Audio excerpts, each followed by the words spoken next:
Hello बच्चों, आज current electricity class 10 का लेक्चर नंबर 4 हम बनाने जा रहे हैं।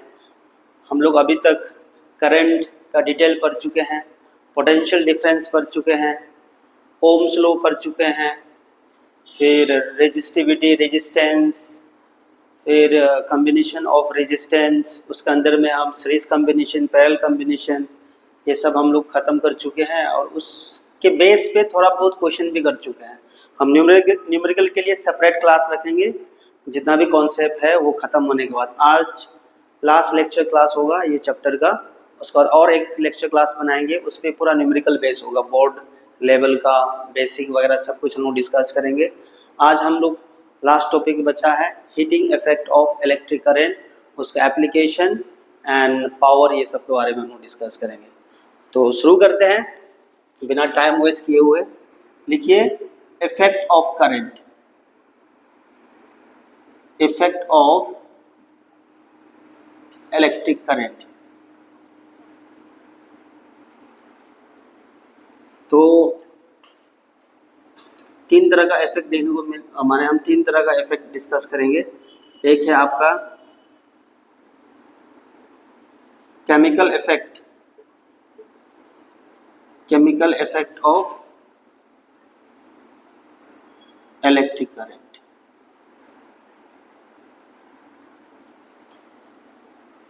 तो chemical effect of electric current अंदर में हम लोग ऐसा कुछ एग्जांपल देते हैं। पहले ये हो गया आपका इलेक्ट्रोप्लैंटिंग, electro refining,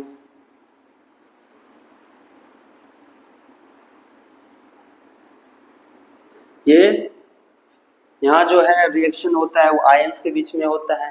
due to presence of ions electric current flow होता है और रिएक्शन ओकर होता है कैथोड और आपका कैथोड और एनोड में।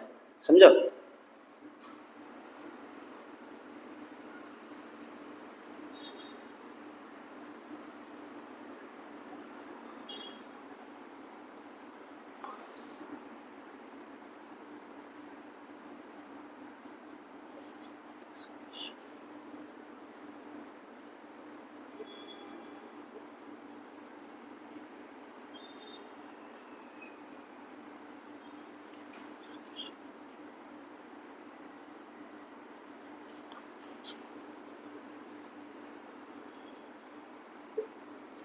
इसके बारे में हम लोग चैप्टर 3 में ही पढ़ेंगे, metal non metal.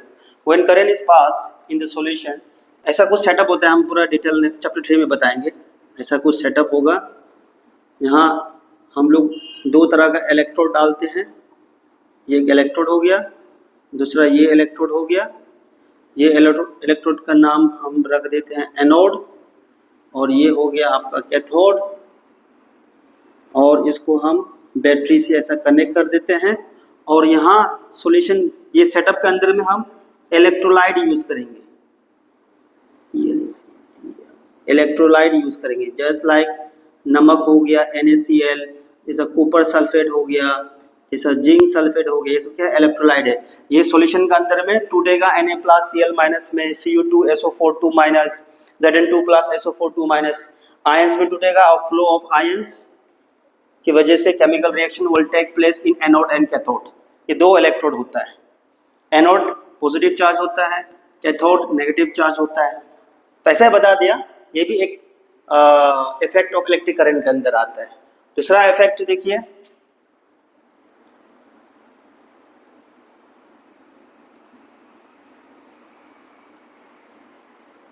Magnetic effect of electric current.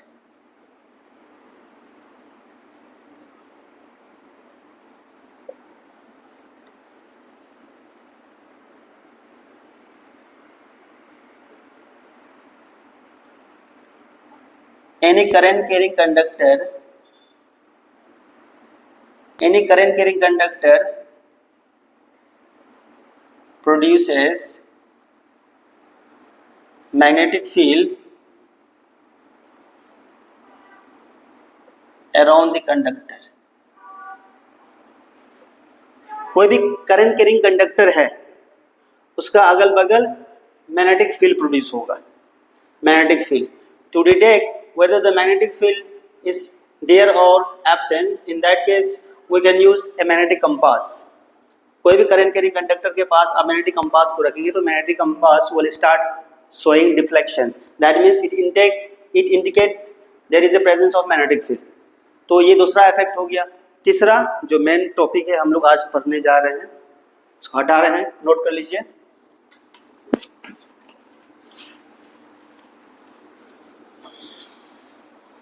देखिए बच्चों, third one is your heating effect of electric current. देखिए कोई भी करंट कैरिंग कंडक्टर है, ये आई है, तो इसका अगल बगल मैग्नेटिक फील्ड प्रोड्यूस होगा। अब मैग्नेटिक फील्ड प्रोड्यूस किस डायरेक्शन में हो रहा है उसको फाइंड करने के लिए हम लोग right hand thumb rule use करते हैं, that we will study in next chapter, magnetic effect of electric current. तो heating effect of electric current, तो डेफिनेशन लिख देते हैं। देखिए बच्चे लोग, जितना भी इलेक्ट्रिकल अप्लायंसेस हम घर में यूज करते हैं वो सभी इलेक्ट्रिकल अप्लायंसेस जो है ज़्यादा करके वो हीटिंग इफेक्ट के बेस पे है। कुछ समय चलने के बाद आफ्टर सम टाइम वो हीट होना शुरू हो जाता है, गर्म। आप उसको टच करके भी देख सकते हैं, जब फैन कुछ घंटों चलने के बाद उसको छू के देखिए वो गर्म हो जाएगा या बल्ब गर्म हो जाएगा। तो सभी जो है ये हीटिंग इफेक्ट के बेस में है।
Any conductor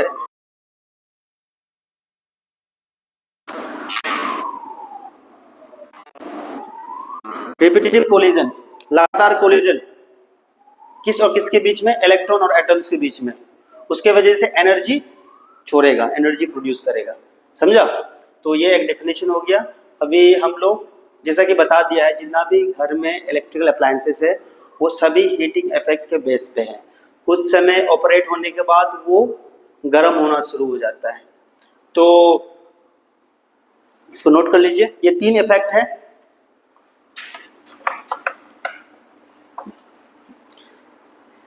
नेक्स्ट नोट कीजिए बच्चों लोग,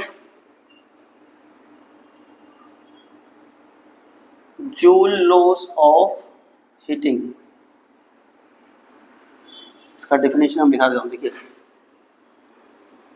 the law state that heat produced is directly proportional to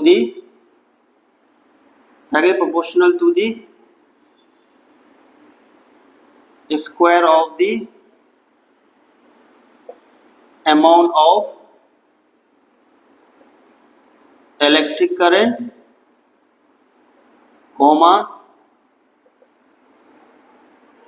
resistance of the conductor and the time period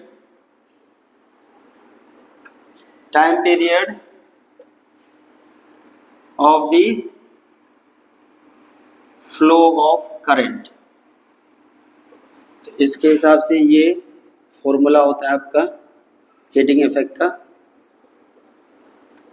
I square R D.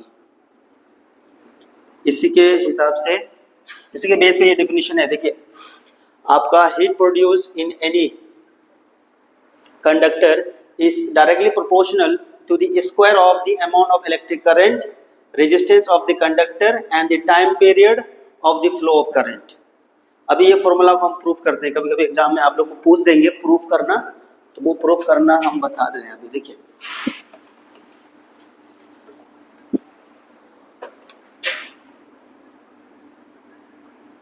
Proof of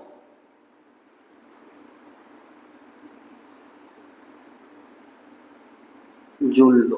देखिए बच्चे लोग, हम एक सर्किट डायग्राम बना के हम समझाएंगे। यहाँ एक बल्ब लगाया है और बल्ब लगाया है। देखिए ये पोटेंशियल हो गया, पॉजिटिव टर्मिनल, नेगेटिव टर्मिनल, और पॉजिटिव टर्मिनल को देखते हुए करंट दिखाना है। तो देखिए पोटेंशियल डिफरेंस का फॉर्मूला क्या होता है, वर्क डन अपॉन चार्ज, जो ऑलरेडी हम लोग प्रीवियस लेक्चर क्लास में पढ़ चुके हैं। तो यहाँ जो है वर्क डन क्या होगा, पोटेंशियल इंटू चार्ज के बराबर है, ये हो गया। पोटेंशियल डिफरेंस अगर है तो करंट भी प्रोड्यूस होगा as per the Ohm's law. जितना ज्यादा पोटेंशियल डिफरेंस उतना ही अमाउंट ऑफ करंट फ्लो होता है। तो if there is a potential difference then current भी प्रोड्यूस होगा। करंट का फॉर्मूला क्या है, आई क्यू अपॉन टी, इसको इक्वेशन 1 मान लो। और आपका Q जो है वो क्या होगा, आई टी के बराबर, ये इक्वेशन 2। तो हम यहाँ लिख रहे हैं putting the value of Q is equal to I T in equation 1। Equation 1 क्या था आपका, W V इंटू क्यू के बराबर है। तो W हो गया आपका V, Q के जगह में लगा दो आई टी। तो देखिए बच्चे लोग ये वर्क डन क्या है, वर्क डन यहाँ जो वर्क डन W जो यूज हुआ है वो किसके लिए यूज किया गया है। तो पोटेंशियल डिफरेंस का डेफिनेशन क्या होता है, the amount of work done in carrying a charge from one point two the other point. क्योंकि करंट तो लगातार प्रोड्यूस करना है, लगातार करंट को प्रोड्यूस करने के लिए इलेक्ट्रॉन को मूव कराना है आपको लगातार। तो इलेक्ट्रॉन को मूव कराने के लिए, एक डायरेक्शन में मूव कराने के लिए कंटिन्यूसली वहाँ वर्क डन होना जरूरी है। और कंटिन्यूसली ये बल्ब जलेगा तो ऑब्वियसली वो बल्ब कुछ समय के बाद गर्म हो जाएगा, it will get heat up. तो यही वर्क डन जो है किस में कन्वर्ट हो जाएगा, हीट में कन्वर्ट हो जाएगा। देखिए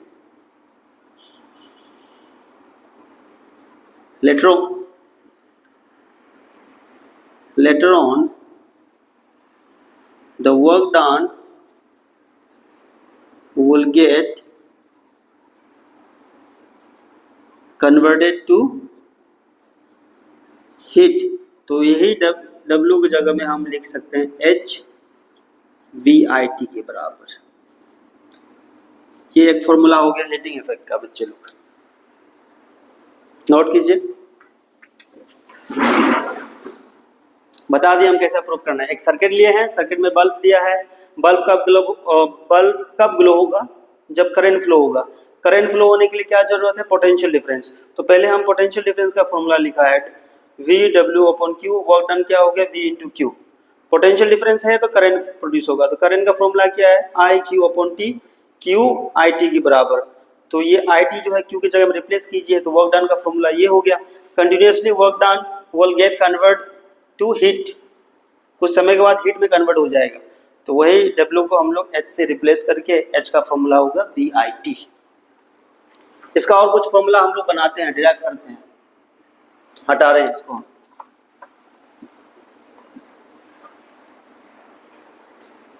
देखिए बच्चों, एक फॉर्मूला हो गया आपका हीट का HVIT। देखिए हम यहाँ ओम्स लॉ यूज करते हैं, यूजिंग ओम्स लॉ।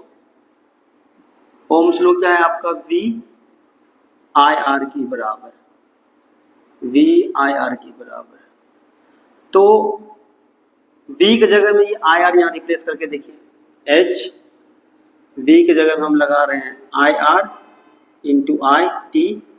तो देखिए बच्चे लोग h का फॉर्मूला आई इंटू आई क्या हो गया, आई स्क्वायर आर टी। यही तो आपका जूल लॉ का फॉर्मूला था, ये दूसरा फॉर्मूला आपको मिल गया। अगर यहाँ आपको करंट फाइंड करना है तो करंट क्या होगा, h upon R T, square हटाने से ये अंडर रूट जाएगा। आप जितना मर्जी उतना फॉर्मूला आप निकाल सकते हैं, डिपेंडिंग ऑन द न्यूमेरिकल उसको यूज करना है। और ट्राई करते हैं, जैसा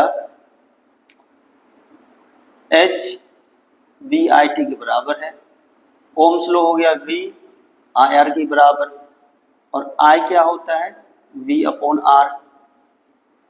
इसको यहाँ डाल के देखते हैं बच्चे लोग, देखिए h v I की जगह में हम फिर से v अपॉन आर और यहाँ t हो गया, तो h का फॉर्मूला हो जाएगा v square t upon R. ये भी देखिए तीसरा फॉर्मूला हीटिंग इफेक्ट का। तो क्रॉस मल्टीप्लाई कीजिए, ये हो गया H R V square T. आपको अगर पोटेंशियल चाहिए तो क्या होगा, H R upon T, square को हटाएंगे तो ये under root H R upon T, ये भी फॉर्मूला बन जाएगा। तो आप उस सभी फॉर्मूला को नोट कीजिए, और कैसा निकाल रहे हैं, ज़्यादा करके निकाल रहे हैं ओम्स लॉ को यूज़ करके। तो you can use them as per the numerical. चलो कुछ न्यूमेरिकल हम सॉल्व करते हैं ये क्वेश्चन के बेस में, ये फॉर्मूला के बेस में। देखिए बच्चे लोग यहाँ एक न्यूमेरिकल देख रखे हैं, एनसीईआरटी का न्यूमेरिकल है 100 joule of heat is produced each second in a 4 ohm resistance. Find the potential difference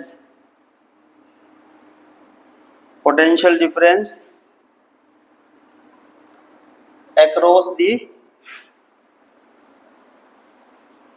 resistor। तो देखिए बच्चे लोग,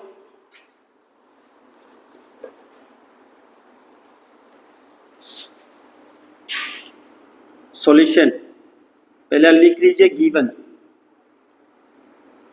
हीटिंग H का वैल्यू दिया है 100 जूल ऑफ हीट का यूनिट जूल ही होता है, ये दिया 100 इज प्रोड्यूस ईच सेकेंड, माने टाइम 1 सेकेंड ले लो, टाइम हो गया 1 second in A 4 ohm resistance का वैल्यू दिया है 4 ओम। फाइंड द पोटेंशियल डिफरेंस, आपको पोटेंशियल फाइंड करना है V। तो कौन सा फॉर्मूला यूज करेंगे बच्चे लोग, मेरे साइड से इसको यूज कर लीजिए। देखिए तो शायद तुरंत आंसर आ जाएगा, potential under root H R upon T, क्या है H आपका 100 है, रेजिस्टेंस 4 है, टाइम 1 है, तो अंडर रूट 400 क्या होता है, पोटेंशियल 20 वोल्ट। देखिए बच्चे लोग एकदम आराम से आ गया, this is the answer, note it down.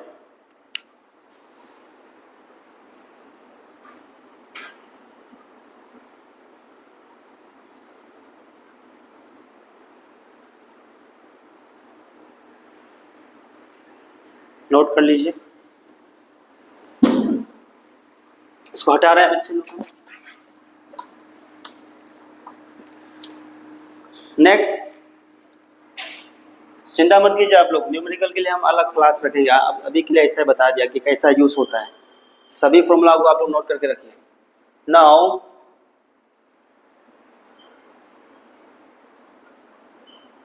practical application of heating effect.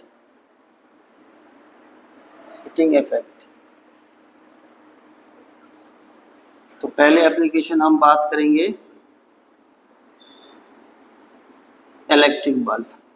देखिए बच्चे लोग, ये बल्ब जो है एलईडी या आपका CFL बल्ब या ट्यूबलाइट, ये सब के बारे में बात नहीं कर रहा हूँ। हम ऑर्डिनरी बल्ब के बारे में बात कर रहा हूँ जो पहले यूज़ किया जाता, हमारे यूज़ करते थे, अभी भी रूरल एरिया ये सब में आदमी लोग यूज़ करते हैं। वो जो है हीटिंग इफेक्ट बेस में है, समझा। यहाँ देखिए बल्ब का शेप अब कुछ बनाने ट्राई करते हैं।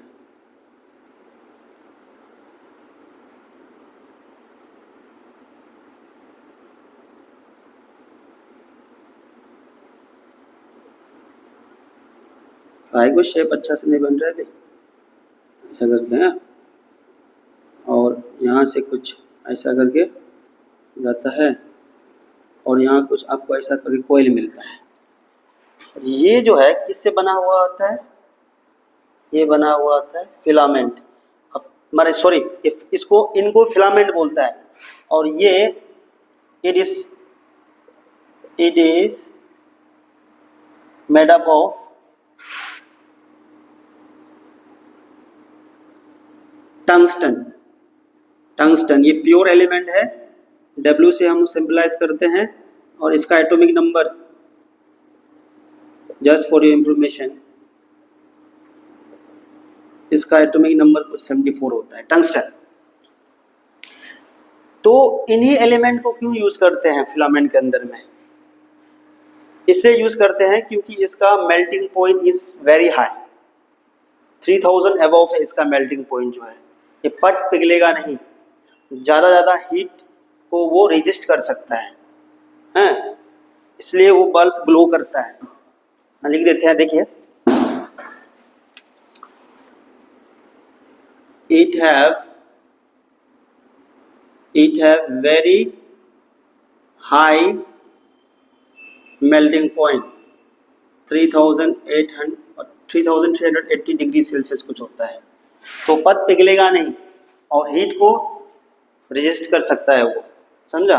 और इसी की वजह से वो ग्लो होता है, लाल होके ग्लो होता है। तो इसके बारे में भी याद रखना। आपका बल्ब के अंदर में फिलामेंट होता है। पहले बल्ब, अभी का बल्ब एलईडी के बारे में बात नहीं कर रहा हूँ मैं, ऑर्डिनरी बल्ब अभी भी रूरल एरिया ये सब में आदमी लोग यूज़ करते हैं, आप देखेंगे।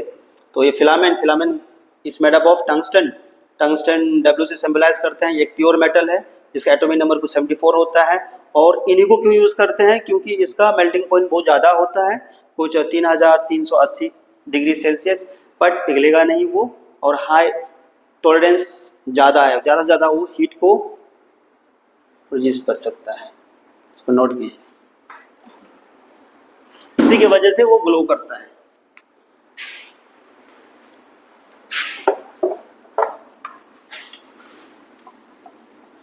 नेक्स्ट आते हैं, सेकेंड इज योर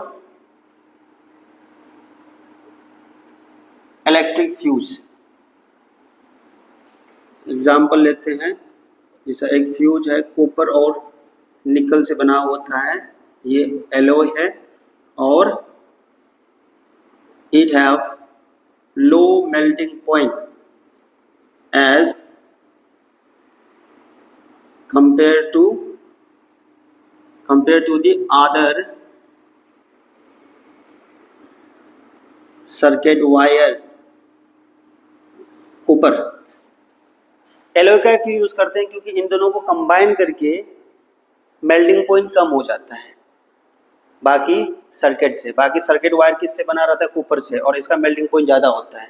तो अगर कुछ वोल्टेज ज़्यादा हो गया तो उस केस में क्या होगा? वो पट मेल्टिंग पॉइंट कम होने के कारण पट ब्रेकेज हो जाएगा, लाइट ऑफ हो जाएगा या ऑपरेट होना बंद हो जाएगा।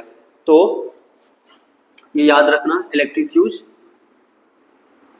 कम मेल्टिंग पॉइंट होता है, एलॉय से बना रहता है, और ये बाहर में कोई भी इलेक्ट्रिकल अप्लायंसेस है उसका मेन सर्किट से अलावा अलग से एक्सटर्नली लगाया जाता है, ताकि अगर अचानक हाई वोल्टेज आ गया तो वो तुरंत पिघल के ब्रेकेज हो जाएगा, ऑफ हो जाएगा अपने आप, और आग लगने से, शॉर्ट सर्किट होने से हम लोग बच सकता है।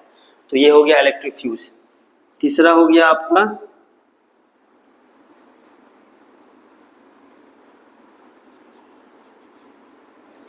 Heating element. Heating element example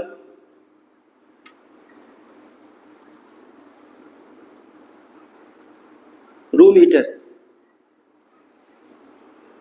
पहले आदमी लोग जो रूम हीटर यूज करते थे, ऐसा कुछ वायर होता था, याद है कि नहीं आप लोग, ऐसा ऐसा करके, ऐसा करके एक सर्कुलर रिंग बनाता है, ऐसा ऐसा करके।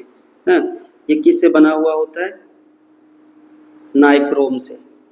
नाइक्रोम निकल और क्रोमियम का कॉम्बिनेशन है, ये भी एक एलॉय है। तो एलॉय को क्यों यूज करते हैं? क्योंकि इसका रेजिस्टिविटी ज़्यादा होता है। रेजिस्टिविटी ज़्यादा होता है, रेजिस्टिविटी ज़्यादा होने के कारण रेजिस्टेंस भी ज़्यादा होगा, रेजिस्टेंस ज़्यादा के कारण हीटिंग इफेक्ट भी ज़्यादा होगा, ज़्यादा हीट को रेजिस्ट कर सकता है और ज़्यादा ग्लो करेगा। तो ये एक चीज़ याद रखना, रूम हीटर जो कि नाइक्रोम से बना रहता है, ये एक एलॉय है। ये निकल और क्रोमियम को कंबाइन करके बनाया जाता है। और क्यों एलॉय यूज़ करते हैं? एक प्योर मेटल भी यूज़ कर सकता था, लेकिन इसको क्यों यूज़ करते हैं? क्योंकि अदर मेटल से ये दोनों कॉम्बिनेशन से जो बना हुआ है नाइक्रोम जो है, उनका रेजिस्टिविटी ज़्यादा होता है। और हीटिंग इफेक्ट का फॉर्मूला जैसे हम बताया था I²RD, हीटिंग इफेक्ट जो है डायरेक्टली प्रोपोर्शनल टू रेजिस्टेंस है, इसलिए रेजिस्टेंस भी ज़्यादा होगा तो हीटिंग इफेक्ट भी ज़्यादा होगा। तो ये हो गया आपका 3 पॉइंट जो नोट कर लीजिए, practical application of heating effect. Now we will move to power. देखिए पावर,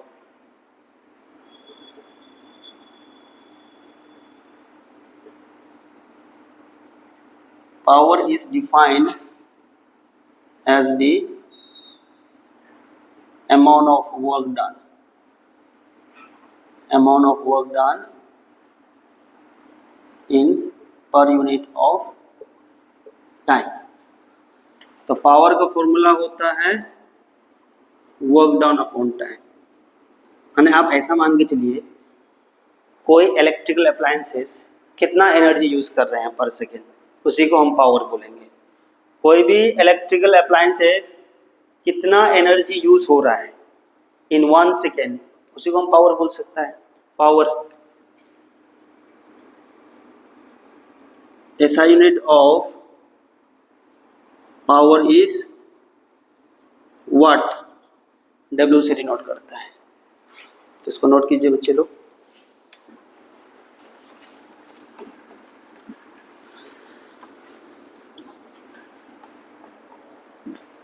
देखिए पावर का और फॉर्मूला हम लोग डिराइव करते हैं। जैसा पावर का फॉर्मूला हो गया work done upon time. Heating effect के अंदर में W जो है किसके बराबर था? VIT के बराबर, और ये T कैंसिल हो जाएगा, तो पावर का एक और फॉर्मूला हो जाएगा potential into current. Note it down, ये फॉर्मूला 1, ये फॉर्मूला 2। फिर आपको पता है कि पावर हो गया पोटेंशियल इनटू करंट। अभी using Ohm's law, Ohm's law हो गया VIR के बराबर, VIR के बराबर। तो I क्या हो जाएगा? V upon R। इसको यहाँ रिप्लेस कीजिए, पावर V तो लिखा है, I की जगह में हम यहाँ पुट कर देते हैं VIR के बराबर। तो V into V square upon R। यहाँ से आपको पता चल रहा होगा कि पावर जो है वो इन्वर्सली प्रोपोर्शनल टू रेजिस्टेंस है। This is your third formula. तो ये सभी फॉर्मूला को आप यूज कर सकते हैं depending on the numerical.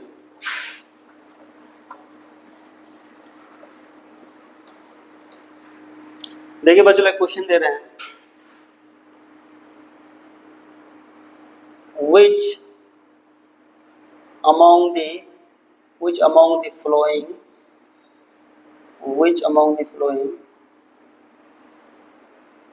as the highest resistance?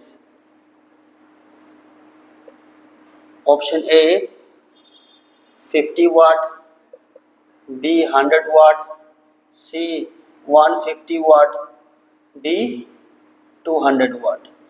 जैसे कि उसके लिए आपको दिमाग में पट आना चाहिए कि पावर जो है वो रेजिस्टेंस का इन्वर्सली प्रोपोर्शनल है। जिसका जितना ज़्यादा पावर उसका उतना ही कम रेजिस्टेंस, जिसका पावर कम उसका रेजिस्टेंस ज़्यादा। तो आंसर क्या होगा आपका? 50 वाट। नोट कर लीजिए बच्चे लोग।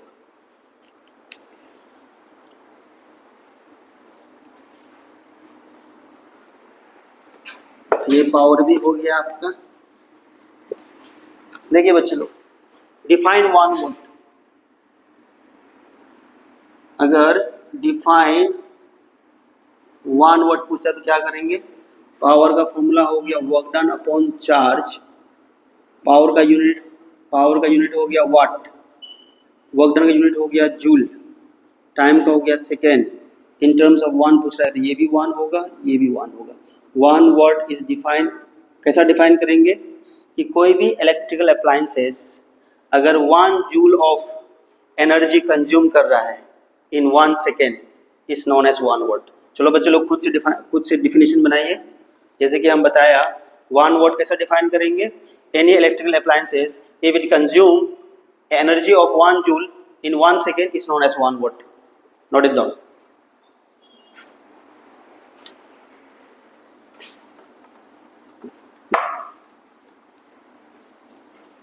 देखिए बच्चे लोग, नेक्स्ट है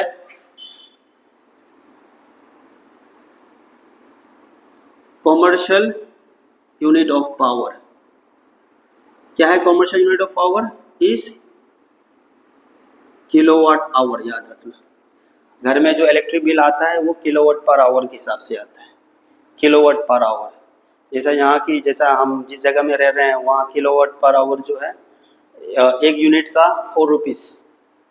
दैट मीन्स अगर 100 किलोवाट है, 100 किलोवाट आवर है तो 4 से मल्टीप्लाई कीजिए, माने कीजिए तो 400 कुछ कोस आएगा, तो किलोवाट आवर। दैट मीन्स ये वाट किसका यूनिट है? पावर। आवर हो गया आपका टाइम, पावर ऑफ टाइम। देखिए आपका पावर का फॉर्मूला हो गया work done upon time. Work done क्या है? It is energy form. तो power into time, power multiply by time क्या देगा आपको? एनर्जी देता है। देखो power multiply by time will give you the energy. Energy consume, कितना एनर्जी कंज्यूम हो रहा है, तो इसको नोट कर लीजिए।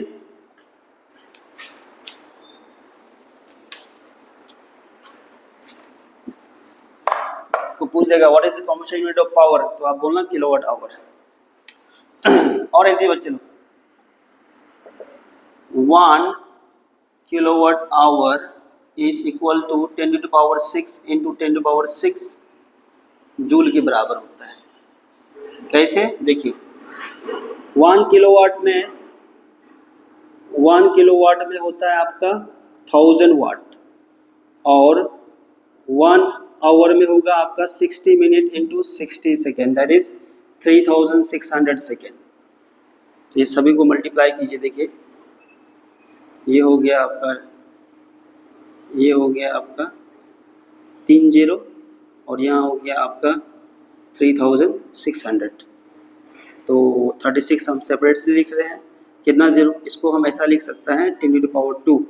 बेस से में पावर ऐड हो जाएगा तो ये हो गया 10 टू पावर 5। यहाँ अगर डेसिमल डालना चाहता है तो ये हो जाएगा 6। तो इसको याद रखिए 1 kilowatt is 3.6 into 10 power 6 joule के बराबर। तो ये चैप्टर में इतना ही है। जैसे कि अभी आपको हीटिंग इफेक्ट के बारे में बताया, एप्लीकेशन बताया, फिर पावर बताया, पावर का जितना भी फॉर्मूला बताया वो सभी को याद कीजिए। आप लोग भी अपनी तरफ से न्यूमेरिकल को सॉल्व कीजिए। अभी नेक्स्ट लास्ट लेक्चर क्लास में, इलेक्ट्रिक करंट का लास्ट लेक्चर क्लास में हम पूरा न्यूमेरिकल के बारे में बताएंगे, बोर्ड लेवल का। आज के लिए इतना ही। Thank you.